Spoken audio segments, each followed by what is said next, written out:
La victoire du Paris Saint-Germain samedi soir, elle a forcément beaucoup fait parler par son score fleuve, par sa manière également. Quel symbole le PSG envoie à l'Europe? Positif, très positif, mitigé, négatif. Je commence avec Polo justement, pour qu'on évite de démarrer dans l'angélisme, cette émission jusqu'à 22 heures. Mon cher Polo, comment est-elle commentée en Allemagne? Sur quoi on va appuyer chez les Allemands?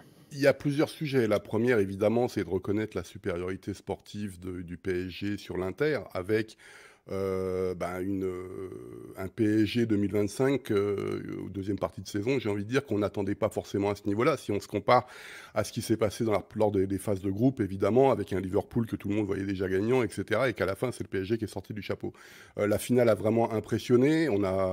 Il y a des articles très dithyrambiques sur la production du PSG, et surtout, lorsqu'on va un petit peu plus loin, évidemment, tactiquement, on commence à dire que le football qu'on a connu il y a 10-15 ans est mort, c'est-à-dire le football des passes, pour ce football à l'ultra-vitesse, qui d'ailleurs est une évolution. Et encore une fois, je pense lorsque je parle non plus des footballeurs, mais des athlètes. Hein, mais c'est pas un peu caricatural parce que, bien en sûr, c'est caricatural. Voilà, c'est ça, on est d'accord. C'est alchimie entre vitesse, intensité et passe également, précision technique. Il faut voir aussi ce que ça signifie dans la presse allemande et pas qu'allemande.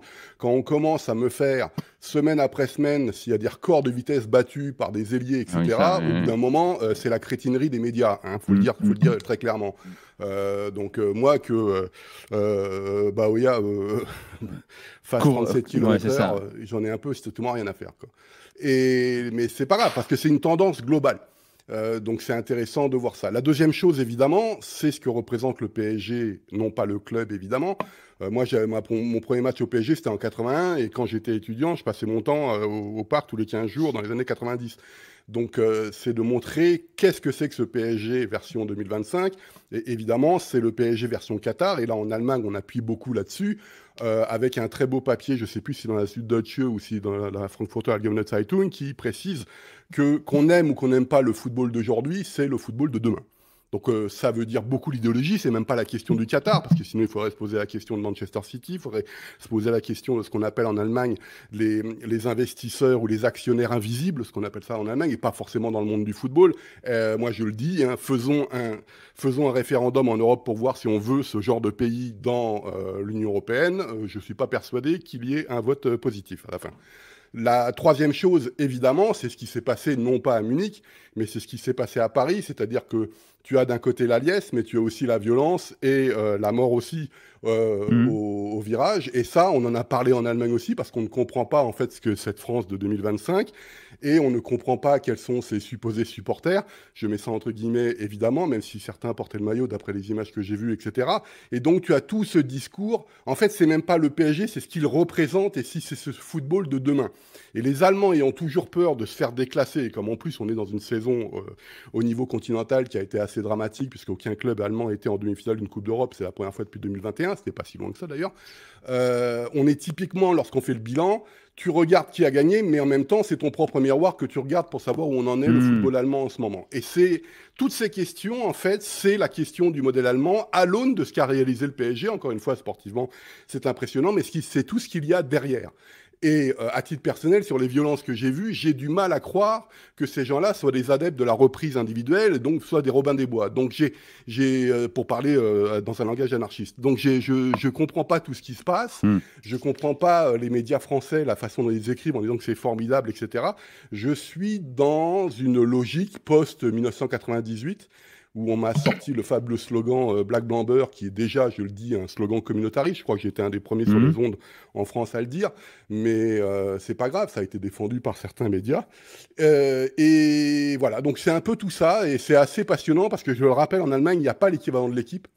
Il n'y a pas un journal sportif, ce sont des grands journaux, des grands quotidiens qui traitent du football, exactement. Qui traitent du football, et donc l'aspect sociétal, politique, arrive économique. Directement et de façon très importante. Comme tu l'as fait, Polo. Et puis il y a un truc, je finis juste là-dessus. Ils ont dit Dawam sans désirer, c'est-à-dire Dawam, c'est évidemment la finale à domicile à Munich, mais manque de bol, en fait, ça pose aussi la question de la puissance du Bayern, qui aimerait bien avoir Désiré Doué dans son effectif, par exemple. Des choses comme ça. Ils ont quand même quelques arguments dans leur effectif. Ouais, c'est Bayern. Julien, chez toi en Angleterre, est-ce que c'est élogieux, dithyrambique, ou est-ce qu'il y a des réserves? Non, mais alors moi, il y a un peu de tout comme Polo. Mais alors, moi, en Angleterre, il y a un lien particulier avec le PSG parce qu'ils ont éliminé la moitié de la première ligue quasiment cette saison en Ligue des Champions. Donc, ils les ont vus beaucoup. Tout le monde regardait ces matchs-là contre Liverpool, contre City, contre Arsenal, contre Aston Villa. Ça fait quand même beaucoup de matchs contre clubs anglais pour le PSG. Donc, je pense qu'ils ont un rapport un petit peu différent, ou légèrement différent, on va dire, que dans les autres pays, parce que tu as l'impression sur cette deuxième partie de saison qu'ils ont suivi cette équipe de première ligue. C'est la 21e équipe de première ligue. Donc tu as peut-être beaucoup plus qu'en Allemagne le côté, cette équipe elle est magnifique. On l'a vu, elle a éliminé notre équipe qui a fini première de première ligue, elle a battu celle qui a fini, et éliminé celle qui était deuxième, celle qui était sixième, et battu celle qui était troisième aussi. Donc il y a plus le côté, c'est une équipe incroyable, ce que l'architecte Luis Enrique, ce qu'il a construit avec Luis Campos, ces joueurs-là, alors même s'ils ont souligné aussi le gros investissement et le prix de ces joueurs-là, mais il y a eu beaucoup plus ce côté équipe fantastique, la meilleure équipe du monde, il n'y a rien à dire sur 2025. Ousmane Dembélé, Désiré Doué, ils prennent des cas particuliers aussi. Vitinha qui a quand même joué à Wolverhampton sans que les Anglais le sachent, puisqu'il avait très peu joué à cette époque-là, il était plus jeune quand même, mais donc de le voir aujourd'hui jouer comme il a fait en finale par exemple, ou à Liverpool, et de se rappeler le joueur qu'il était à Wolverhampton, ça a beaucoup marqué les Anglais aussi. Donc c'est pour ça que ils ont peut-être plus encore mis en valeur le côté, cette équipe elle est fantastique et on aimerait bien aussi qu'il y ait des équipes qui jouent comme ça ici en Angleterre. Après oui, on a parlé du Qatar bien sûr, et on a parlé des débordements lors des célébrations à Paris. Fred. Bien entendu, en Espagne, il y a la Catalogne, puis après il y a le reste de l'Espagne. En Catalogne, ça a été vécu comme une victoire catalane, automatiquement. Mais c'est logique, parce que Luis Enrique a été un joueur emblématique de cette équipe et un entraîneur emblématique. Il ne faut pas oublier qu'il n'est pas catalan pour autant. Non, il est asturien. Mais il vit en Catalogne depuis très longtemps. Alors, ils se sont très asturiens, c'est de l'autre côté du pays, hein. C'est le côté ouest, mais c'est quelqu'un qui est très intégré à la culture catalane. Il a gagné la Ligue des Champions avec le Barça quand même aussi. Donc de le voir gagner avec une autre équipe, ça a beaucoup plu. Donc, ce qui a plu également, c'est le tifo des supporters du PSG. Oui, lui et sa fiche. Bien sûr. Oui, bien sûr. Non, mais tout ça a été. Ça a même beaucoup ému. Ouais. Il y a une vision. Alors la vision catalane, elle est très propre, c'est nous. Et puis en Espagne, c'est quand même un entraîneur espagnol qui était sélectionneur il n'y a pas si longtemps. On a beaucoup souligné le message du Real Madrid, qui a félicité le PSG. Alors on sait que les relations entre les deux clubs n'ont pas toujours été très faciles, avec un message pour notre cher Luis Enrique, en hommage à sa fille aussi. Donc ça a été très souligné, parce que c'est vrai que le message du Real Madrid a été, on va dire, très tendre par rapport au sentiment habituel de Luis Enrique par rapport au Real, club où il a joué et dont il est très très mal parti. Non, alors après, il faut savoir que le PSG, c'est un club qui est très très suivi en Espagne depuis le début. Déjà parce qu'il y a eu des grands matchs, les premiers grands matchs européens du PSG, avec le fameux but de Comboiré, le 4-1 du Tanginola, etc. Ça, on a toujours suivi la carrière du PSG. Puis il y a une certaine fascination pour Paris, la ville en Espagne, hein, pour la France et pour la ville. Donc que le club de la capitale soit à ce niveau-là, le phénomène Qatar, et puis de ces dernières années, Mbappé, c'est-à-dire qu'il y avait des chroniques sur les matchs d'Mbappé et du PSG quasiment aussi grandes que sur un autre club de première division que le Real, le Barça ou l'Atlético. Donc il y a un intérêt très grand pour cela. Je sais que demain As fait un édito sur les violences. Voilà, parce que ça aussi, on en a parlé. Je l'ai évoqué aujourd'hui chez Estelle. Moi, j'ai vécu beaucoup de titres de Ligue des Champions. Tu n'as jamais vu ça en Espagne? Bah non. Puis moi, j'ai même vécu à Lisbonne le Real Atlético. C'était la première fois de l'histoire que deux clubs d'une même ville, en plus de clubs avec une vraie rivalité, se rencontraient en finale de la Ligue des Champions. Et il y avait eu 0 incident. Donc voilà. Alors bien sûr qu'il y a toujours des débordements, il y a toujours la police qui charge, etc. Mais Madrid ne s'est jamais barricadé, joder. Le mot me venait pas en espagnol. Barricadé un jour de finale de Ligue des Champions, comme Paris a dû se barricader.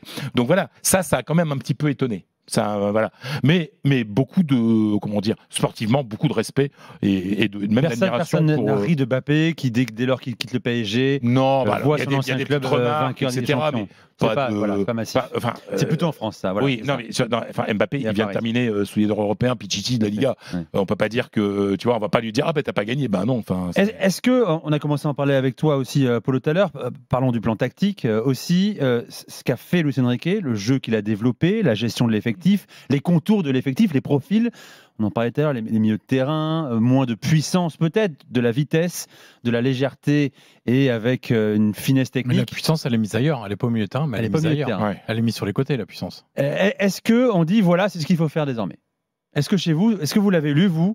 Est-ce que toi, Johan, tu l'as lu en Italie? Non, mais pas pour le moment. C'est trop court pour l'instant. C'est une victoire éclatante et nous, ça a un retentissement important puisque l'Inter était en finale et même si on a beaucoup appuyé sur la défaite honteuse de l'Inter et le visage offert en finale de Ligue des Champions, un peu sur le PSG quand même aussi parce qu'on avait aussi eu des versions différentes du PSG contre Milan, contre la Juve, contre l'Atalanta ces dernières années, et ça n'avait pas du tout impressionné comme ça. Il y avait toujours le truc de oui, ils ont des joueurs formidables, mais collectivement, on n'avait pas cette dimension-là. Et donc, on l'a évidemment beaucoup souligné. Après, moi, ce que je disais dans l'après-match samedi soir, c'est que je trouve que dans la construction de l'effectif, au-delà de star pas star qui m'intéresse assez moyennement, sincèrement, et même de la jeunesse où ça m'intéresse assez moyennement, je trouve que la diversité des profils qu'a aujourd'hui le Paris Saint-Germain est très intéressante. Parce que tu as à la fois des joueurs de conservation de ballon, donc des joueurs qui peuvent faire courir à l'adversaire.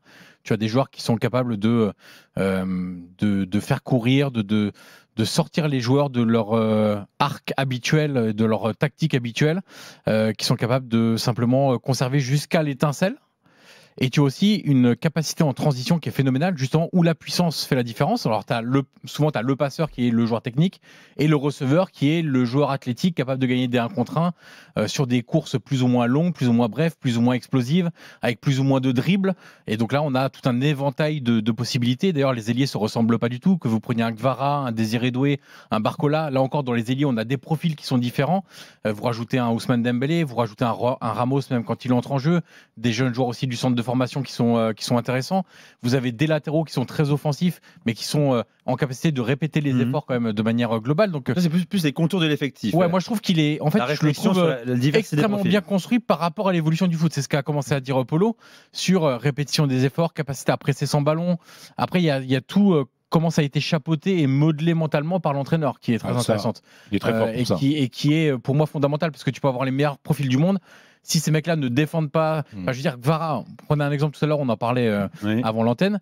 Moi, Gvara, je l'ai vu à Naples. Contexte différent, situation différente, il n'était pas content, il a appuyé sur une augmentation de contrat qui était promise, ok, très bien. Mais j'ai vu Rudy Garcia lui demander pendant 6 mois de défendre, il ne voulait pas défendre.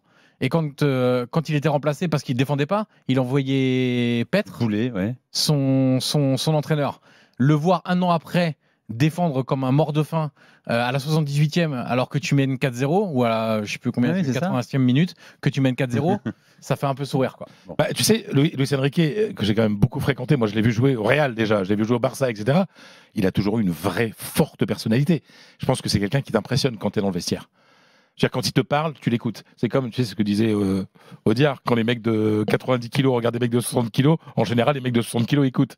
Ben, là, c'est un peu quand Luis Enrique te parle, ben, tu écoutes, quoi.